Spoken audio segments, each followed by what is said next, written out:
নন্দিত কথাসাহিত্যিক হুমায়ুন আহমেদ রচিত নির্বাসন উপন্যাসটি 2009 সালের ফেব্রুয়ারি মাসে অমর একুশে গ্রন্থমেলায় অন্বেষা প্রকাশনী দ্বারা প্রথম প্রকাশিত হয়। আজ আমরা এই উপন্যাসটির মধ্যেই নিমজ্জিত হতে যাচ্ছি। রাত্রিতে তার ভালো ঘুম হয়নি, বারবার ঘুম ভেঙেছে। তিনি ব্যস্ত হয়ে ঘড়ি দেখেছেন। না, এখনো রাত কাটেনি। একবার হিটার জ্বালিয়ে কফি বানালেন, কিছুক্ষণ পায়চারি করে এলেন ছাদে, আবার বিছানায় ফিরে গিয়ে ঘুমোতে চেষ্টা করলেন। ছাড়া ছাড়া ঘুম, অর্থহীন এলোমেলো স্বপ্ন দেখে আবার ঘুম ভাঙল। ভোর হতে আর কত দেরি? আকাশে সামান্য একটু আলোর রেখা কখন ফুটবে? কা কা করে কাক ডাকছে। অন্ধকার একটু যেন ফিকে হয়ে গেল। আর হয়তো বেশি দেরি নেই। তিনি এই শীতেও ঘরের দরজা জানালা সব খুলে দিলেন, জানালার সমস্ত পর্দা গুটিয়ে ফেললেন। অন্ধকারে কিছুই নজরে আসছে না। তিনি বাতি জ্বালালেন না, তবুও হাতড়ে হাতড়ে ইজি চেয়ারটি খুঁজে বের করলেন। এখানে শুয়ে থেকে রেডিওগ্রামে সুইচ নাগাল পাওয়া যায়। রেডিওগ্রামে সানাইয়ের 3টি লং প্লেয়িং রেকর্ড সাজানো আছে। সুইচ টিপলেই প্রথমে বেজে উঠবে বিসমিল্লাহ খাঁর মিয়াঁবারি কি টৌরি। তিনি সুইচে হাত রেখে ভোরের প্রতীক্ষা করতে থাকলেন। তার বহুদিনের স্বপ্ন জরির বিয়ের দিনের ভোরবেলায় সানাইয়ের সুর শুনিয়ে সবার ঘুম ভাঙাবেন। ঘুম ভাঙতেই সবাই যেন বুঝতে পারে জরি নামের এ বাড়ির একটি মেয়াদ চলে যাবে।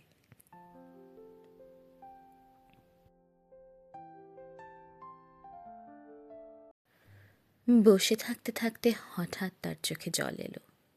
বয়স হবার পর থেকে এই হয়েছে, কারণে অকারণে চোখ ভিজে ওঠে। সুখ ও দুঃখের অনুভূতি বড় তীব্র হয়ে বুকে বাজে। একতলায় কার যেন পায়ের শব্দ পাওয়া যাচ্ছে। ঘটাং ঘটাং শব্দে টিউবওয়েলে কেউ একজন পানি তুলছে। মোরগ ডাকছে। ভোর হলো বুঝি। তিনি সুইচ টিপলেন। সানাই শুনলে এমন লাগে কেন? মনে হয় বুকের মাঝখানটা হঠাৎ ফাঁকা হয়ে গেছে। তার অদ্ভুত এক রকমের কষ্ট হতে লাগলো। তিনি ঘর ছেড়ে বারান্দায় এসে দাঁড়ালেন। হু হু করে শীতের হিমেল বাতাস বইছে। এবার বড় আগে ভাগে শীত পড়ে গেল। খুব শীত পড়লেই তার ছোটবেলার কথা মনে পড়ে। স্পষ্ট দেখতে পান কমলা লেবু হাতে 7-8 বছরের একটি বাচ্চা ছেলে বারান্দায় বসে হু হু করে কাঁপছে। আজও তার ছেলেবেলার কথা মনে পড়ে গেল। আহ, পুরনো কথা ভাবতে এত ভালো লাগে। তিনি মনে মনে বললেন, ভাগ্যিস জন্তু জানোয়ার না হয়ে মানুষ হয়ে জন্মেছি। জরি কি এখনো ঘুমোচ্ছে? আজ ঘুম ভাঙলে তার কেমন লাগবে কে জানে। তার খুব ইচ্ছে হচ্ছে জরিকে ঘুম থেকে ভাঙিয়ে নিয়ে আসেন। সে আজ তার সঙ্গে ছাদে দাঁড়িয়ে সূর্যোদয় দেখুক। দেখুক খুব ভোরে চেনা পৃথিবী কেমন অচেনা হয়ে পড়ে। হালকা কুয়াশায় ঢাকা শীতের সকালে কি অপরূপ সূর্যোদয় হয়। কিন্তু জরিটা বড্ড ঘুম কাতুরে। তিনি কত চেষ্টাই না করেছেন সকালে জেগে ওঠার অভ্যাস করাতে। সে বারবার 8টার দিকে উঠেছে। বিছানা না ছেড়েই চিৎকার, ও মা চা দাও, ও মা চা দাও। বাসি মুখে চায়ে চুমুক দিতে দিতে সে উঠে এসেছে দোতলায়। তিনি হয়তো ততক্ষণে রেয়াজ শেষ করে উঠবেন উঠবেন করছেন। জরি হাসি মুখে বলেছে, বড় চাচা, আজ আপনার গান শুনতে পারলাম না। তিনি বিরক্ত হয়ে বলেছেন, 10টায় ঘুম ভাঙলে কি গান শুনবি রে জরি? আমার গান শুনতে হলে রাত রাত কাটার আগে উঠতে হবে। কাল ঠিক উঠব বড় চাচা, এই আপনার সেতার ছুঁয়ে বলছি। বলতে বলতেই সেতারে তারে টোকা দিয়েছে জরি। গ করে একটি গম্ভীর আওয়াজ উঠেছে। শুনে জরি সে কি হাসি। তিনি মনে মনে বললেন, আজ শুধু জরির কথা ভাবব। তিনি জরির মুখ মনে করতে চেষ্টা করলেন। আশ্চর্য, মনে আসছে না তো। এরকম হয়, খুব ঘনিষ্ঠ লোকজন যারা সবসময় খুব কাছাকাছি থাকে, হঠাৎ করে তাদের মুখ মনে করা যায় না। তিনি ভ্রুকুঞ্চিত করে অন্যমনস্ক ভঙ্গিতে ছাদে উঠে গেলেন। এ বাড়ির ছাদটি প্রকাণ্ড। ছাদের চারপাশে বড় বড় ফুলের টবে অযত্নে কিছু গোলাপ চারা বড় হচ্ছে। তিনি ছাদের কার্নিশে ঝুঁকে অন্যমনস্ক ভঙ্গিতে সামনে হাত বাড়ালেন। ছাদের এদিকটায় দুটি প্রকাণ্ড আম গাছ দিনের বেলাতেও অন্ধকার করে রাখে। চারদিকে অন্ধকার ফিকে হয়ে এলেও এখানে কালো রং জমাট বেঁধে আছে। কেমন একটা মিষ্টি গন্ধ পাওয়া যাচ্ছে। শীতকালে আমের মুকুল হয় নাকি?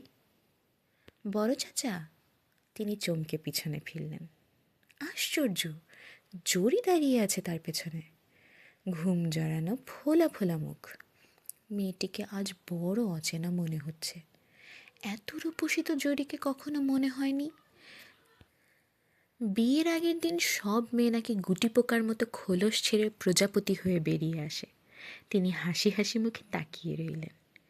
বড় চাচা কি করছেন একা একা? সানাই শুনছি রে। আজ আমি খুব ভোরে উঠেছি। আপনি খুশি হয়েছেন চাচা? তিনি হাসলেন। জরি একটা হলুদ রঙের চাদর গায়ে জড়িয়েছে, একটু একটু কাঁপছে শীতে। জরি, তোর শীত লাগছে? আপনি আজ রেওয়াজ করবেন না চাচা? না মা, আজ আমার ছুটি। দুজনে খানিকক্ষণ চুপচাপ দাঁড়িয়ে রইলেন। জরি অস্ফুট স্বরে বলল, ইস, কি কুয়াশা পড়েছে বাবা। তিনি এক সময় বললেন, সানাই শুনতে ভালো লাগছে জরি? লাগছে। কে বাজাচ্ছে জানো? জানি না কে বাজাচ্ছে। বিসমিল্লা খা, এখন বাজছে মিয়াকি টোরি। জরি আরও কাছে এসে কার্নিশে ভর দিয়ে দাঁড়ালো। মৃদু গলায় বলল, কি সুন্দর লাগছে, আগে জানলে রোজ ভরে উঠতাম। তিনি জরির দিকে তাকিয়ে সস্নেহে হাসলেন। জরি বলল, একটা হালকা সুবাস পাচ্ছেন বড় চাচা? পাচ্ছি। বলুন তো কিসের? তিনি ভাবতে চেষ্টা করলেন। শিউলি ফুলের নাকি? বাগানে একটি শিউলি গাছ আছে, কিন্তু সে ফুলের গন্ধ তো হালকা। এতক্ষণে সূর্য উঠল। গাছে গাছে কাক ডাকছে, কিচিরমিচির করতে করতে দুটি শালিক এসে বসল ছাদে। জরি হাত বাড়িয়ে দুটি আমের পাতা ছিঁড়ে এনে গন্ধ শুকল। তিনি দেখলেন জরি কাঁদছে। তিনি চুপ করে রইলেন। আহা, একটু কাঁদুক, এমন একটি সময় না কাঁদলে মানায় না। তার ভীষণ ভালো লাগলো। তিনি কোমল গলায় বললেন, জরি দেখ, সূর্য উঠেছে। এমন সুন্দর সূর্যোদয় কখনো দেখেছিস? জরি চোখ মুছে ধরা গলায় বলল, সান্তাহার যাবার সময় একবার ট্রেনে দেখেছিলাম। দেখ, আজকে আবার দেখ। জরি ফিসফিস করে বলল, কি সুন্দর। বলতে বলতে জরি আবার চোখ মুছল। তিনি নরম গলায় বললেন, বোকা মেয়ে, আজকের দিনে কেউ কাঁদে? ওই দেখ দুটি শালিক পাখি। দুই শালিক দেখলে কি হয় মা জানিস? জরি ফিসফিস করে বলল, one for sorrow, two for joy. ঠিক তখনই জরির বন্ধুরা নিচ থেকে জরি জরি চেঁচাতে লাগলো। জরি নিঃশব্দে নিচে নেমে গেল। তিনি একটি দীর্ঘশ্বাস ফেললেন। ভোরের এরকম অচেনা আলোয় মন বড় দুর্বল হয়ে যায়।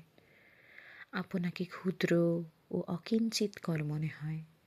বড় বেশি মনে পড়ে দিন ফুরিয়ে গেল। তিনি সুর করে পড়লেন, ফাবিআইয়ি আলা'i রাব্বিকুমা তুকাজ্জিবান।